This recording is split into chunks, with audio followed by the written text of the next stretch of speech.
zoom in. And ganyan yung kanipis yung kilay ko. So, wala talaga siya.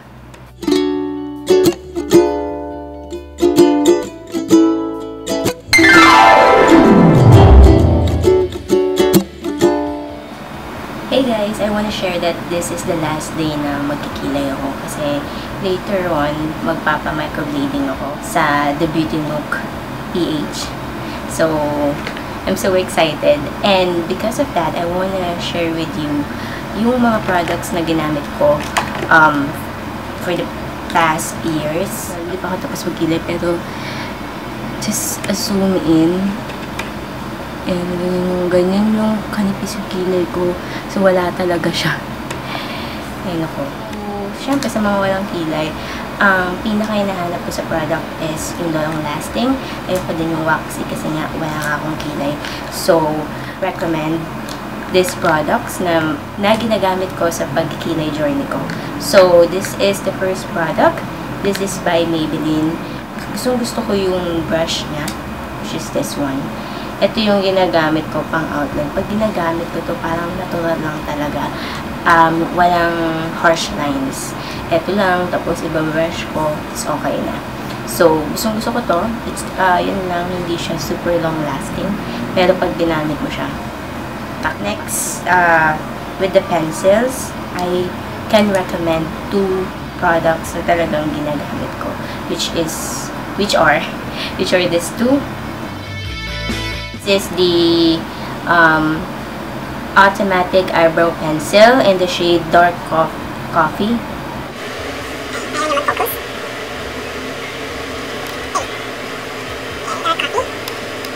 Yung manual yung focus natin.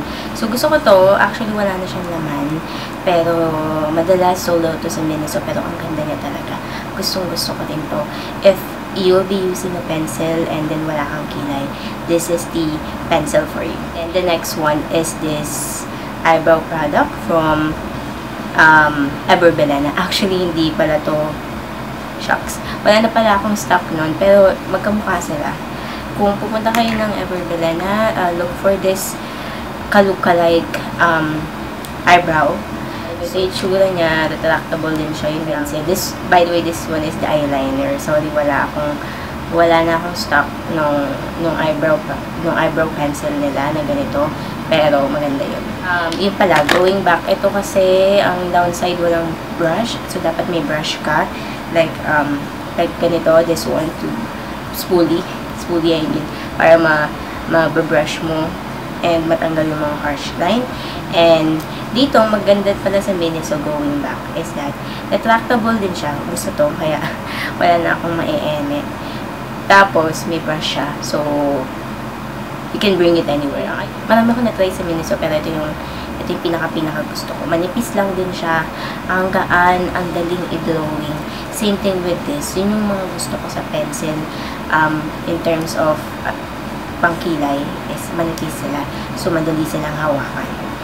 Now, my current eyebrow routine is I'm using two products. So, this is the Detail Make Brow. I'm not saying the shade, pero this is what it looks like. Actually, meron siyang highlighter dito at saka isa pang parang lighter. Pero basically, ito yung gitna lang. Nabasag kasi siya. Buti na lang, hindi nabasag yung gitna. Kasi talagang araw-araw ko talaga siyang ginagamit. Ito, mas maganda siya dito. Pero, okay lang sila parehas. Pero mas bet ko to si Detail. Kaso yun din, same with Maybelline pala. Hindi siya ganun ka-long lasting. So, that's why I'm using this eyebrow product from Eberbelena. Again, this is from the Chris collection. Chris Aquino collection. And not seeing the shade, pero this is a darker one eh. Sorry. I'll just include the shade down below. Pero basically, ito yung darker one than the lighter one. So, ito, meron din siyang pencil. This is what I love about this. May pencil, retractable pencil siya dito. But, it's kind of waxy for me. So, kung alone ko na siya ginagamit, hindi ko siya bet. So, gumagamit pa talaga ako ng pencil na iba. Not entirely this one. So, siguro kung mamadali ako, pwede, pero, Now, what I love about this is the brow mascara. Eto, medyo paubos na talaga to. Talagang sinakto niya na magpapa-microblading na ako bago siya maubos. So, this one is my lifesaver. You know why? Kasi talagang nagtatagal talaga yung kilay ko.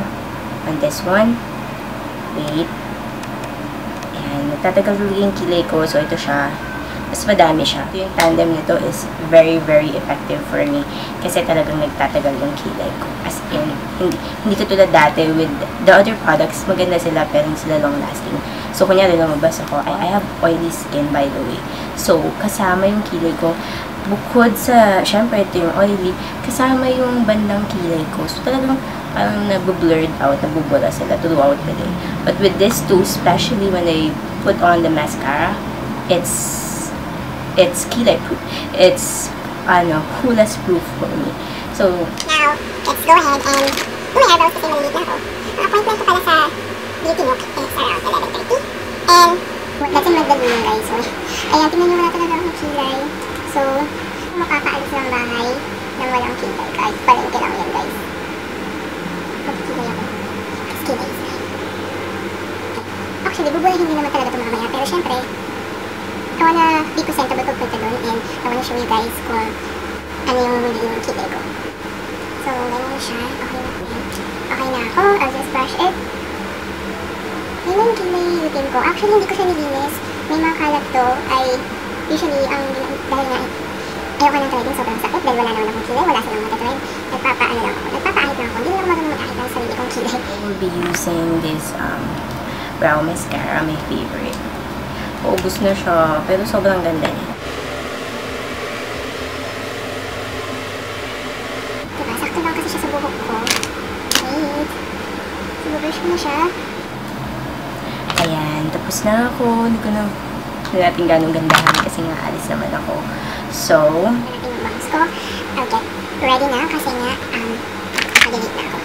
By the way, sabi doon, bawal ka mag-late. So, 30 minutes na wala pa ako is ibibigyan na ng news, right? So, diba? I think so.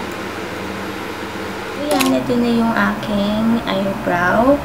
Again, the products that I mentioned, meron sila sa mall. So, madali silang hanapin. I'm just so excited na magpapa-microblading na ako ngayong araw. It's actually my birthday gift for myself before March ends. And I just want to share it with you. So, let's go.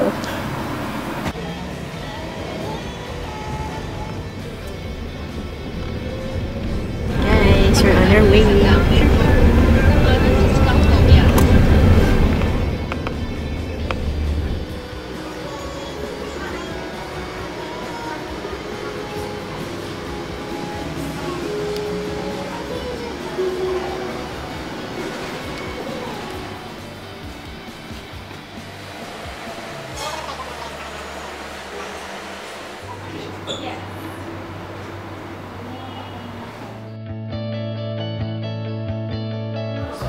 Guys, so nakababati ikaw sa anesthesia sa eyebrow ko. Tinanggal na rin yung kanilang nilagay ko. It's for 30 minutes. So, let's wait. Tapos ko lang na yung buhok ko.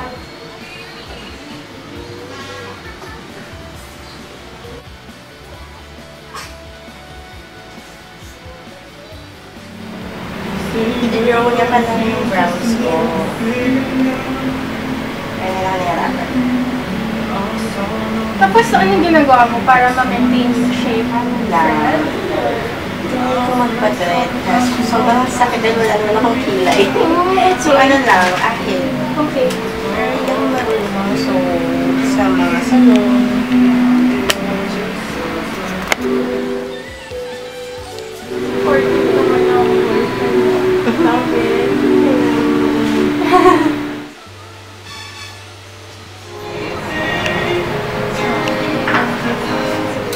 Hindi yung parang cross-cross yung tsura niya.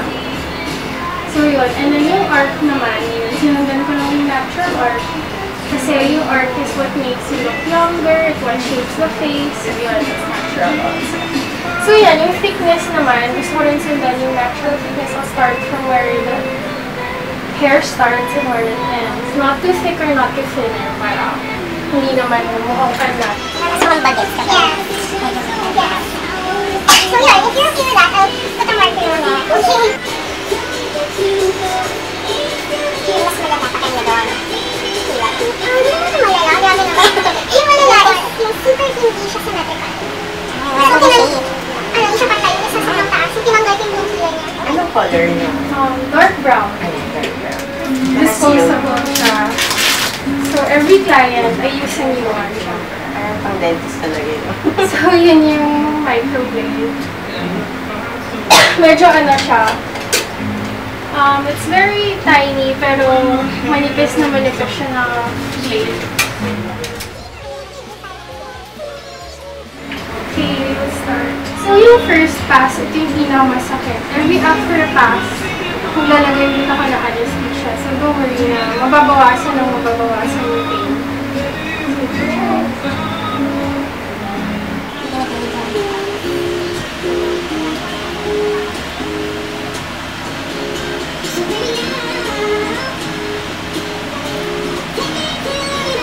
Balik lang.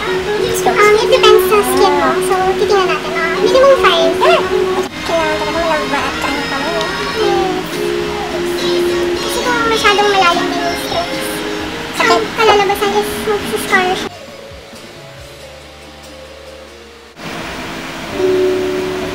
Shading na yun. Your eyebrows with mild soap, maybe Cetaphil, or Dove, mga Johnson's, alam mo naman yung mga mild soap. So, brows lang, pwede naman yung regular sa other place. And then after, maglalagay ka nito, thin layer lang. So, you use a cotton bud, tapos parang dot, T-sized lang, tapos ka-cover na yung eyebrows. And this is good for 1 week na. Or even more pa nga after your second session. Kasi dot lang siya eh. So, gagamitin mo ito for 1 week. So, today, every 2 hours. Pero, from day 2 to day 7, twice a day lang, morning and evening. So, after you wash in the morning and after pag-uwi sa bahay, hilamos ka, lagay ka na ito. So, yung healing nito is around 2 to 4 weeks. So, to fully appreciate yung healing niya, we need to wait 4 weeks. Kasi ang skin, it takes time to absorb yung pigment. So, ang ginawa natin is microblading. So, ikakat mo yung skin with the pigment. Ang skin niya, it will take time na ma-absorb siya under. So, sometimes, magla-lighten siya. Tapos, you have to wait for a few more days to magda-darken. So, no any serum, toner, or take like mga moisturizer mo na around eyebrows. Pero syempre, around your skin pwede naman. Tapos, try to avoid anything if touching mo dyan talaga. For 1 week lang naman. Tapos, pag nag-heal na siya, you can put the makeup or like this. Hindi na microblading lang siya. Ngayon, nilagyan ako na siya ng shading in between. So, nakikita mo na medyo full siya. That's what I like about yung ginawa ko sa'yo na parang medyo nilang kasundan ako yung stories ko. Kasi I wanted it to look parang yung sa akin yung medyo parang mukha din siyang natural yung hindi siya square na square.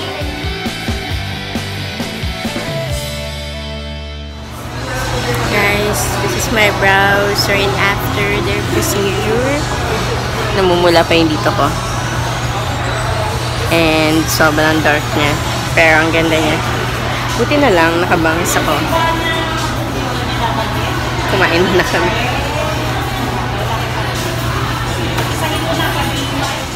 Baby. Sinamahan niya ako. Thank you. Love you. Hi guys, so this is my last update actually. Nagpagawa ko ng brows dun sa Beauty Nook PH around mga ano pa yun, mga Wednesday last week, and it's already Monday. So that's Thursday, Friday, Saturday, Sunday, Monday. So 5 days nang nakalipas, and sinadya ko talagang ngayon yung filming kasi para makita nyo kung ano ng update sa kilig ko. And this is how it looks like. It's really not pretty kasi talagang nagbabalat siya. Tinignan lang ako.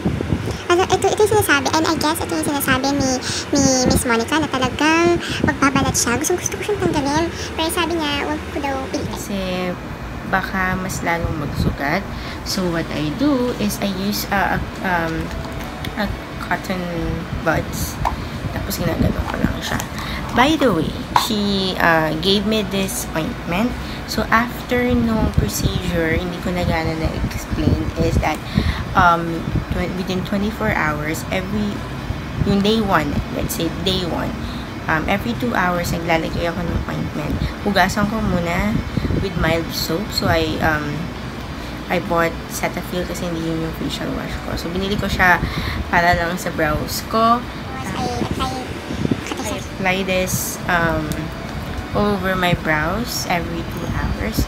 So, medyo hassle kasi nasa office ako nun. So, labas ako CR ako ng CR para para ilagyan siya. Then, after that, day 2 onwards, okay na every ligo na lang. So, 1 in the morning and 1 in the evening. After maligo, apply ko to. So, okay na ngayon. Ang ganda ng feedback ng marami dun sa brows ko. Kasi hindi naman siya super. Yes, it's dark, but it's not super dark. I really like it. Maraming nag-comment. Kasi minay-day ko din siya. So, maraming nagtanong. Ganda naman ng brows. Pero ngayon, ulitin natin, hindi siya maganda.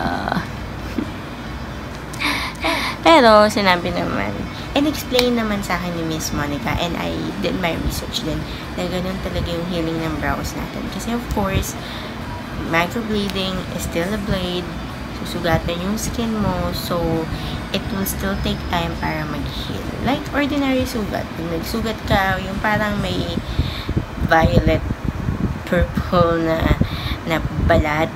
So, parang, hindi ko alam kung ganito siya, pero it's kind of makate. So, pero hindi siya pwedeng kamutin. So, tatap-tap mo na lang or you use a cotton tip to kamot it. So, after a month, I need to go back to Miss Monica, so the Beauty Nook PH, to have a retouch. The good thing, nakuha ko yung package sa March promo nila. Birthday gift ko sa self ko, so that's around 8.5. Again, what she did on my brows is the combination, yung my stranding and then my shading. Experience is, kung tatanungin niyo ako kung masakit ba or hindi, is masakit talaga siya. Hindi naman sobra. Depende siguro sa pain tolerance nyo. And for me, doon ko napatunayan na mababa yung pain tolerance ko. Kasi there's 2 procedure ginawa sa akin. So, si first procedure, which is the microblading, alam niyo parang inaahit lang yun sa balat niyo. Ganun lang siya. It's just that may mga parts na parang, mararamdaman mo. So, tolerable pa rin naman siya. And after naman ng isang pasadang slope, lalagyan naman ni Miss Monica ng anesthesia and then go again. So, around 4 rounds, tag 4 ito, yung microblading. Then after niyan, yung shading. Miss Monica, mas okay yun, hindi yun mas masakit. Pero, mas masakit siya sa akin. Kasi parang siyang, siguro sa tunog, is parang sa dentist. So, pag ginanon siya, hindi siya katulad sa freedom. Tapos, slice, tapos. Sa shading kasi alam mo yung ginaganon dito kasi nga kinakoloran. Mas masakit siya sa akin. I think that's it. Oh, I forgot to say, so yun nga, I got the promo for 8.5, but the regular price of yung combination browns is around 12.5, I think. Nakapromo lang siya. And I think may promo din siya this April, so if you want, guys, go ahead. I'll link down below yung link niya sa IG kasi doon po siya kinontak. So you can already book. She'll tell you the time, mostly hanggang 3 clients lang din siya. Kasi syempre, kailangan ng perfection pag ginagawa yun. Dapat yung kapasmado, kasi talagang dapat saktong-sakta, tama yung kada stroke niya sa kilay. Kasi syempre, matagal, taon na abutin sa kilay na yun. Some are asking, medyo namamahalan sila sa 8.5. For me, no, because Miss Monica is a Philbrow certified artist. So, I highly suggest this. Kung napagawa kayo ng brows, humanap kayo ng Philbrow artist. If nalalayuan kayo kay Miss Monica, kasi the Beauty Nook PH is in Mandaluyong. So, kung nalalayuan kayo, sige, maghanap kayo ng mas malapit, that's fine. But please make sure that certified Philbrow artist or certified Philbrow artist. Okay, yan. I mean, you will have that brows for years, 2 to 3 years. Ang makapagtanggal lang nun is laser. So, hassle, diba? And pera yun, papatanggal mo kung yung palapit. Have to check the portfolio, yung portfolio ng artist kung okay ba. And, hi guys, kakawin ko lang from work and ito na talaga yung pinaka-last update ko para sa microblading experience ko. Just want to show to you how it looks like now. This is how my kilay looks like. Hindi na siya nagbabalat, hindi na siya masakit. The best thing that I like about it is pagkaligo ko, hindi na ako nag-aksaya ng panahon para magkilay. Pero if I want na, kasi may bangs naman ako so talagang halata naman siya pagising ko. Confident na ako kasi may kilay na ako, and that's what I like about this microblading experience. After a month, I'll go back to Miss Monica to have it retouched, and I'm expecting it's gonna be perfect already for 2 years. Kasi magtatagal siya ng 2 to 3 years. So I'm expecting that. I hope na nakatulong tong video na to if you're trying to think or if you're trying to decide whether you want to try the microblading sa brows mo, and if yes, you can go ahead and search for Beauty Nook PH para ipagawa yung brows nyo. I'll include everything on the link down below, and ayun na. Thank you so much for watching. Please don't forget to like and subscribe. See you in my next video. Bye!